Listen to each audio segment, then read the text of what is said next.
Who is Anthony Pope? Well, he was another one of the person I grew up. People think I'm from uptown. I went to school uptown, and I always hustled all over Harlem and the Bronx. Whether it came from hustling in the Bronx with my sister, you know what I'm saying? I hustled on Featherbed, 183rd, College Avenue, all that shit up there, Cozy Corner. I hustled all the way up there, but at the same time, that's when I was a kid. But I'm from downtown. I grew up uptown, throughout like St. Nick. I hustled all over Harlem too, but at the same time, I grew up uptown from going to school. I hung out with downtown, but I'm from 12th Street. You know what I'm trying to say? So Pope was from 11th Street. West Side. Nah, yeah, the West Side. Yeah, the West Side. He's from my neighborhood. Yeah, and we grew up, like I said, a lot of people I always hung out with was always older than me, and he had me by like 2 or 3 years. And as we grew up, you know what I'm saying, one of the main incidents that I can say that happened with him is that he had got into some dudes that was Bogart and that was running the neighborhood on some Bogart shit, extortion back then, had robbed him. I'm talking about without a gun, put him to sleep. You know, and remind you, he was always big for his age. You know what I'm saying? So he was looking like an adult when we was like 15, 16, but they had put him to sleep and shit. And I remember I come to the block because I had always had, me and my brother Smoker had always had 13th Street. So I come to the block and I see him by the schoolyard with a few dudes from the neighborhood, and he crying. I'm talking about snot coming out his nose and everything. I'm like, yo, what the fuck happened? So when he tells me, I'm like, oh yeah. So, at first I didn't want to get into it, but I went and told the dudes that robbed him. I'm like, yo, look, that Smoke money, blah, blah, blah. So they wound up giving some of the money back. You know what I'm trying to say? On the strength. Smoke was your older brother. Right, my older brother. So they wound up giving some of the money back. But me and him was always cool, like, you know what I'm saying? Like, I don't know where all this stuff came, like, after we came from doing our state bid, you know what I'm trying to say? But, I always looked out for him when he was in jail, you know what I'm saying? Like, that was one of the main things I did when I came home in 88. I went to see everybody or whoever was in contact with me. I made sure they was all right. Like, yo, here go your girl. I'm going to send your girl to me. And I got this for you. You know what I'm trying to say?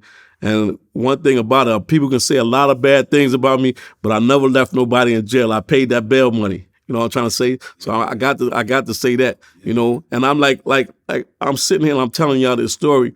Like I said, I'm not one to tell stories. I'd rather for another person to tell it.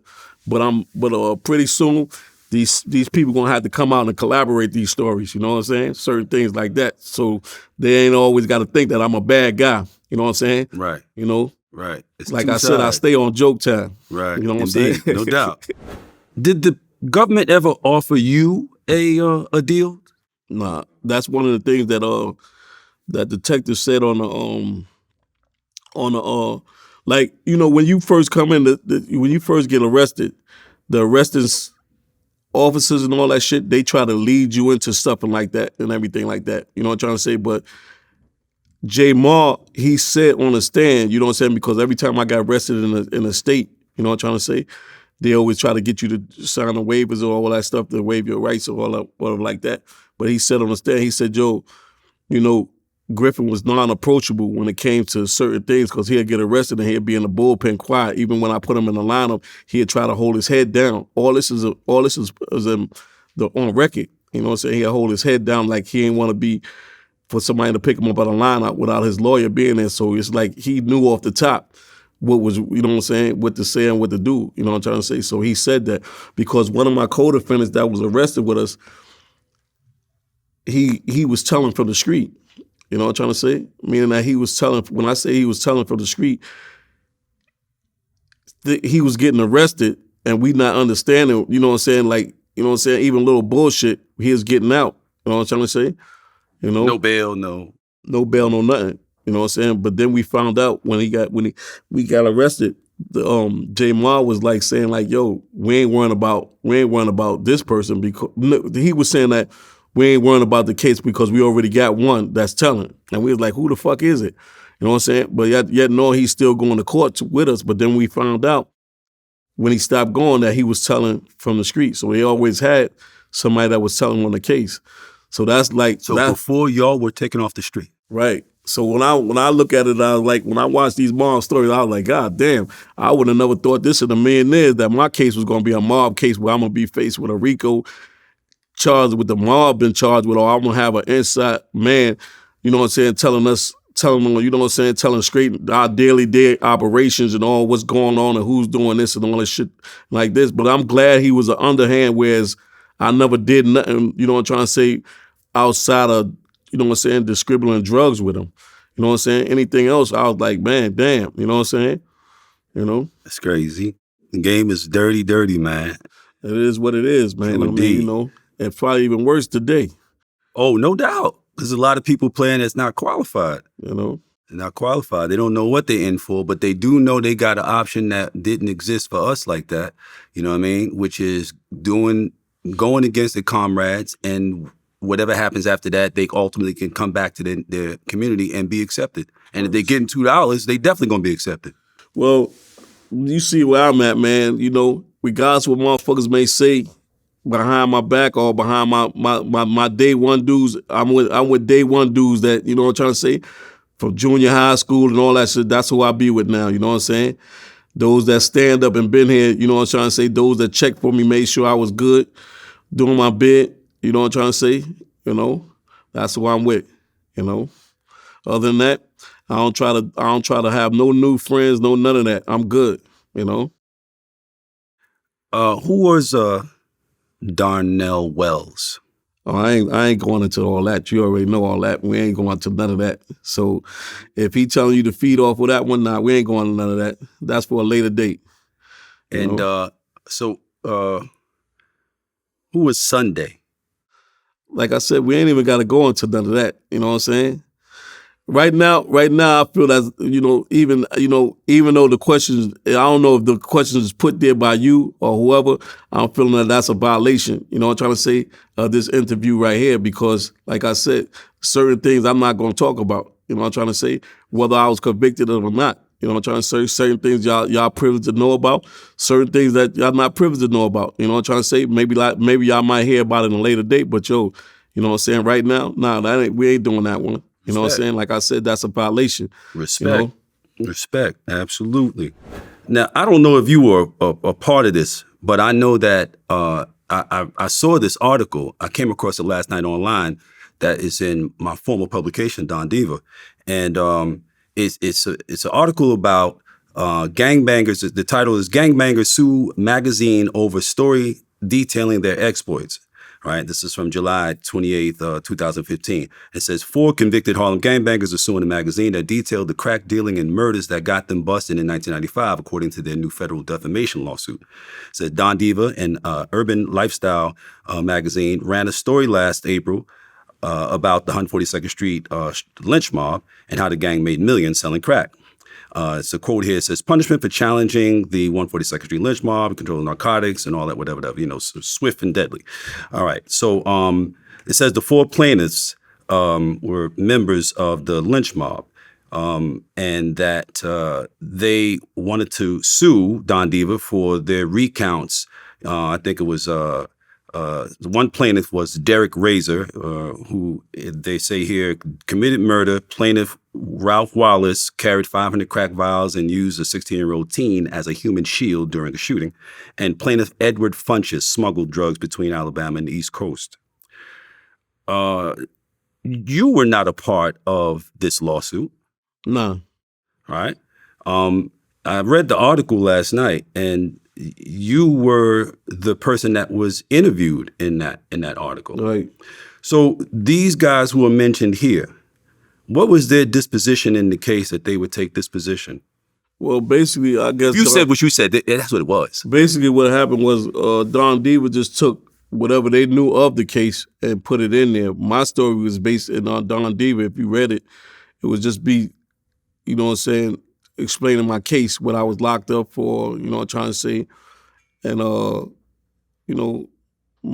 not even my partake in the case, just what I was locked up for, and, certain other aspects of the case, but it never mentioned them or others that may have came along in that article.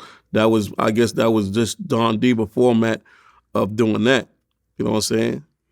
So their names came up in the article, but they didn't participate in it. But the public record that Don Diva, okay.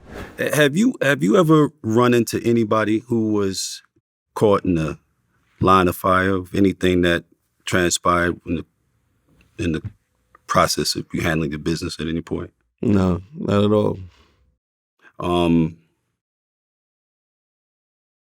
Now that you are here in this space, in this set, in this mindset, you've had the opportunity to really look at your life, sitting in those cells, those isolation cells. A man is left with his own thoughts.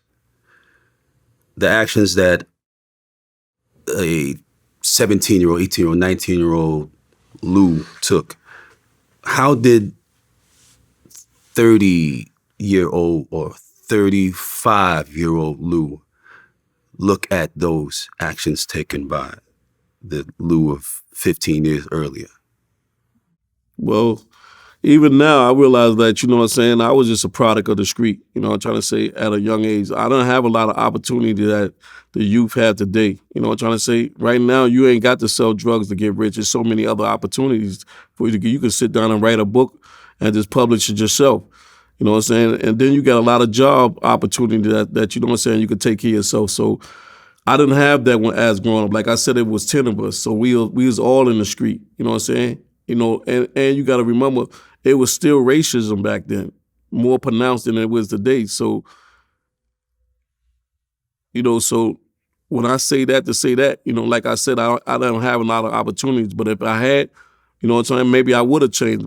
I would have changed and been something different than this. But like I said, I was just taking life for what it is. So you could take what I did, you know what I'm trying to say, amongst the street, amongst the extremes of what the average drug dealer was doing, you know what I'm trying to say? But nah, like I said, when I came home, I was trying to play catch up. So whatever I learned in the penitentiary, along with what I learned from before that, that's what I was applying. You know what I'm saying? Whether it was dealing with whatever aspect that came along in my daily. But I have to say, like I said, as me being a product of that of the 60s and coming into the 70s, you know what I'm trying to say, and both the crack era and the heroin era being destroying our people, you know what I'm trying to say? I didn't ever take notice of all that until I sat down and really thought about it. I like, damn, you know what I'm trying to say? And I realized I destroyed a lot of more lives beyond that. But at the same time, like I said, if I can ask Allah to forgive me for that, you know what I'm trying to say? I'm forgiven for whatever person may have wronged me. That's right. You know what I'm saying? So I'm not even mad at the person that told on me to regain his freedom. Nah, I'm not mad. You did what you had to do. You know what I'm trying to say? But at the same time, we're not going to sit at no table and have no dinner together. You know what I mean? You know? All right. He has to live with what he's done. You know, that's a burden that nobody can carry for him. No punishment you can impose upon him, even death, is going to be as severe and impactful on him as what he has to deal with internally when he looks in the mirror and says, do I meet the criteria of a man as I perceive it? You know what I mean? We create our own prisons. Right. You know, forgiveness is a tremendous gift to give unto oneself, you know, and if you can't give it to yourself, it doesn't matter who forgives you. You know, you will carry that burden and it will impact you psychologically and physically and emotionally and spiritually. Well, I feel this way, you know, I've been judged since I was a kid. You know what I'm saying? Some people, the old people said I was going to make it to be this age, then it got this age, then I was another age and all that. And still up to the day, I'm still being judged. But you know what I'm trying to say? At the end of the day, I don't care. You can say what you want to say about me, whatever. You know what I'm saying? I'm still going to be me. Only one that could judge me is Allah. That's the only one I'm trying to please. You know what I'm saying? I ain't got to please my kids, none of them. You know what I'm trying to say? Even though my love is severe for them, but I'm trying to please Allah. You know what I'm trying to say? You know? Indeed.